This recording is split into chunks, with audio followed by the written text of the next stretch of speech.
Las primeras historias del jazz, escritas en los años 20 por autores norteamericanos, trataban de presentar esta música como la semilla de la genuina cultura musical de su país, una idea que todavía nos parece correcta, pero el concepto de cultura musical que encerraban se asimilaba por completo al de la música clásica europea.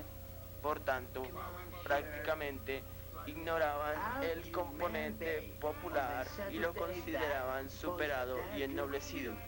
En cambio, hoy nadie discute que los principales pioneros de este género fueron músicos negros y que juzgar sus méritos según el patrón de la tradición occidental es una equivocación.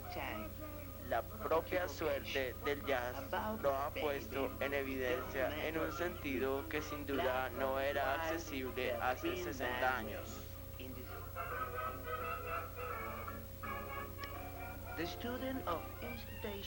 Ya sabemos que en los años 20 el jazz se veía desde la atalaya de una crítica progresista pero desorientada, como una música popular que necesitaba ser consumada por la música europea. Hacia mediados de los 30 comenzó a aparecer la tendencia opuesta que juzgaba al jazz como una esencia cultural de la etnia afroamericana en grave peligro de corrupción por la influencia creciente de la música blanca.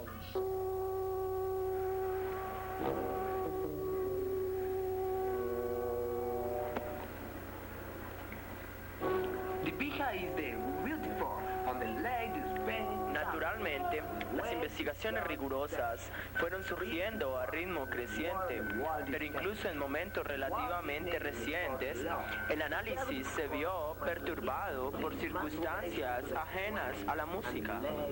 En los años 60, por ejemplo, florecieron visiones de la historia que trazaban en tiempos políticos la distinción entre el jazz de los negros y el de los blancos, siempre en detrimento de ese, y consideraban al free jazz la culminación de todo el trayecto anterior y la expresión musical más coherente con las reivindicaciones de los negros norteamericanos. Y después, en los años 70, cuando daba la impresión de que el jazz iba a disolverse en el movimiento de mutua asimilación que caracteriza a las músicas comerciales, los análisis dominantes subrayaron el carácter mestizo de esta música y desacreditaron a los prejuicios racistas de uno y otro signo, al tiempo que apuntaban la necesidad del reencuentro con las raíces populares perdidas por un exceso de elitismo. Ahí se originó el fenómeno todavía vigente de las llamadas fusiones.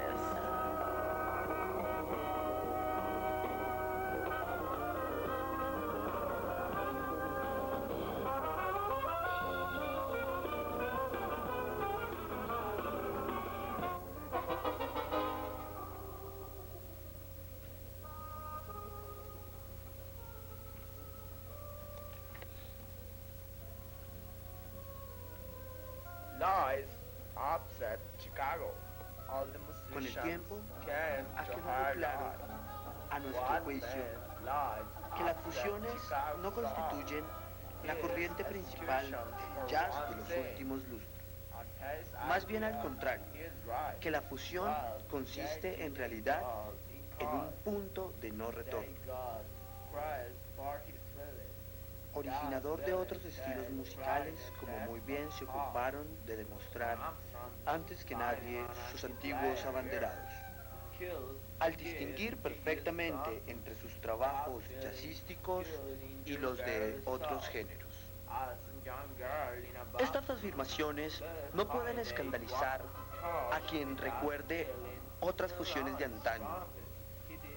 La más apropiada a nuestro caso quizás sea la sucedida entre mediados de los años 40 y principios de los 50,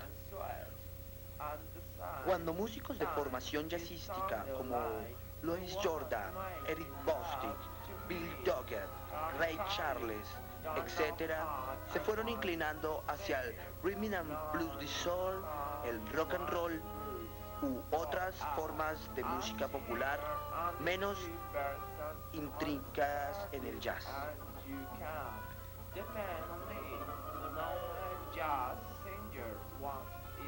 Ambos fenómenos, el de entonces y el de ahora, son sin duda la consecuencia de una tendencia lógica e inevitable hacia las hibridaciones. Incluso puede especificarse su alcance y sus diferencias de lo supuso la aparición del funky en el seno de una música exclusivamente negra. Lo ha supuesto el llamado jazz rock y sus sucesores en el seno de una música que ya se ha permitido toda clase de cruces raciales.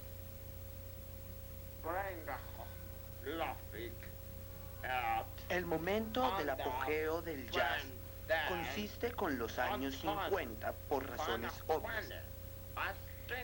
En esta década está en activo casi todos los grandes pioneros del jazz.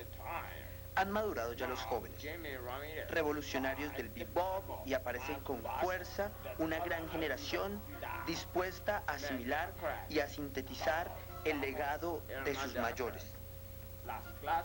Por otra parte, son fechas en las que el jazz todavía ejerce un gran atractivo popular.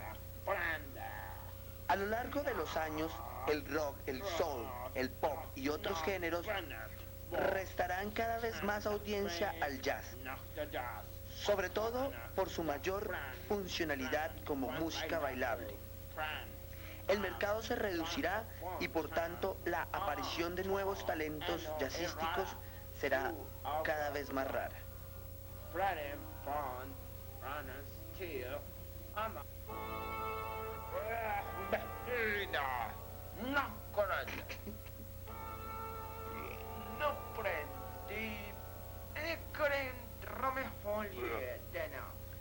Respecto al jazz de nuestros días y al futuro del jazz, queremos hacer una breve consideración.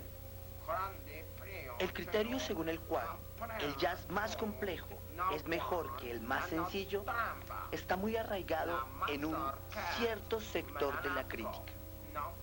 Del mismo modo, casi siempre se ha considerado que la innovación y la originalidad son el valor más alto del músico de jazz. Siendo meritoria la originalidad, pensamos sin embargo que no hay que reclamarla en primera instancia.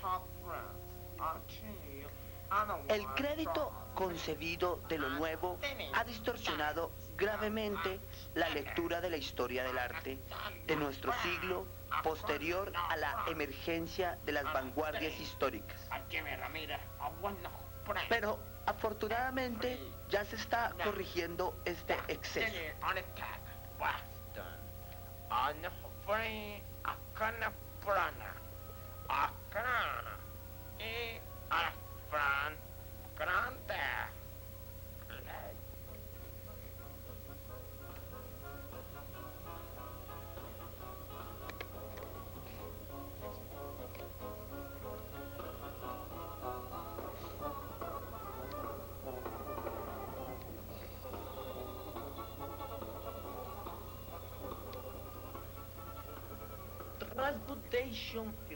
El free jazz llevó a su grado máximo la complejidad musical y agotó la evolución entendida justamente como incremento de la complejidad.